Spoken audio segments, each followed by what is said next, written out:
look at unpublished games, and you'll see how that actually connects to maybe getting some of them published a little bit later. But it recognizes brand new Canadian game designs and the designs. It's a lot more work than you might think. We're trying to promote the Canadian game industry. There's tons of talent and there's tons of potential in this country. And it really came through in the submissions that we had.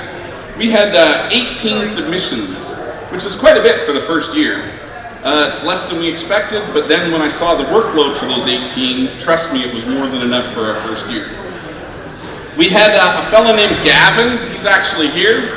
He actually made, there he is right there. He actually made our logo for us, which we think is actually quite striking and spectacular. And yeah, thanks, Gavin. He's the man. And just because he did that, he wasn't allowed to submit a design this year, right, buddy? Yeah. All right. So what we did is we had 18 entries, and it goes through a rules evaluation. So all the rules were sent in. We had a lot of judges, and judges were recruited from all across Canada. And we had people in Nova Scotia, Ontario, Saskatchewan, Manitoba, Alberta, of course, and BC. We're trying to grow it, and we have a stable of game notables and personalities that are involved in publishing, web design, professional reviewers, all kinds of aspects, other conventions like us. And they actually went through and read the rules to all these things, and we whittled the field down to 8 semifinalists. Those 8 semifinalists actually sent in 2 prototypes each, and they were mailed around. Actually, we mailed them all over the country, and we whittled that down over a few months of playtesting to 4 finalists. And the quality was amazing. It really was. It was not an easy decision. A lot of the evaluations came back, and there was very little separating some of the games.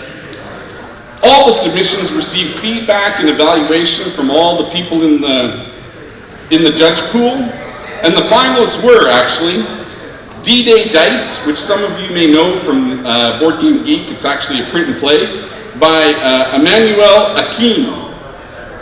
Sorry, I'm saying his name wrong, I bet. Emmanuel Akin. We also had Fruition by John Lucas. We also had that Flippin' Property game from Alan Biggs. He's sitting in the audience somewhere, I'm sure. We also had Octopus Garden by Roberta Taylor. And these folks actually, we dedicated the whole flight to them, and they've been demoing and showing off their games here. And now the winner. Wait. Hold that thought. Tell a joke. Tap it. Oh, there we go. We're not as polished at this as perhaps we should be. It's our first year. Well, I can actually show off some of what they did. We have a fella here that's a woodworker that works with us. And Kelly, my lovely assistant, is going to bring up this amazing trophy.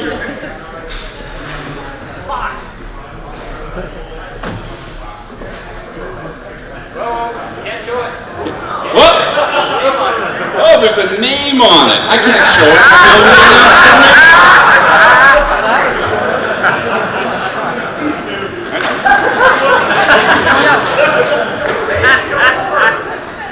Then maybe I ought to, before I show it, I ought to tell you who won. How about? Are you ready? Oh, Dennis Schmorong is the fella right here. He's the guy who made this for us. It is all handmade, and it's 8 different kinds of wood. What? 4? But it's not stained. That's actually the color of the woods. The winner is Octopus Garden by Roberta.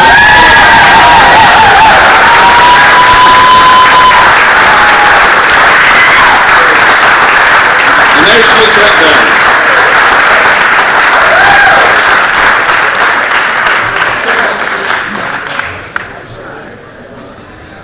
And she has an amazing design, it really is. Like I said, all four of the finalists are truly outstanding. There wasn't a bad game in all of them. And it was, unfortunately, only one can win. Come on up. So there you go, have a look at this. It's all handmade, what a beautiful trophy. She also has the use of the logo. She's allowed to put it on the final published game. We're gonna let her use it. We have a $200 cash prize from Falcon.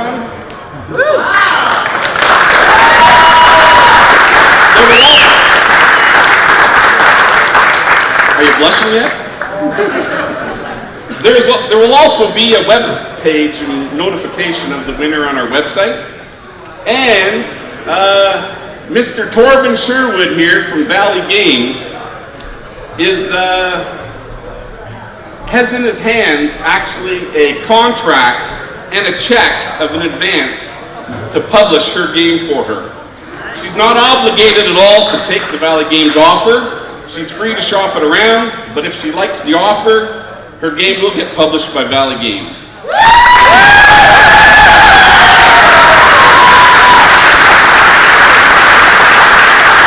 Thanks, Torben. That's awesome. Congratulations to all our semi-finalists. And the contest for 2011 is actually opening up within the next day or two. The deadline for submissions is January 31st. So start working on them, you designers. Thank you very much. That's it.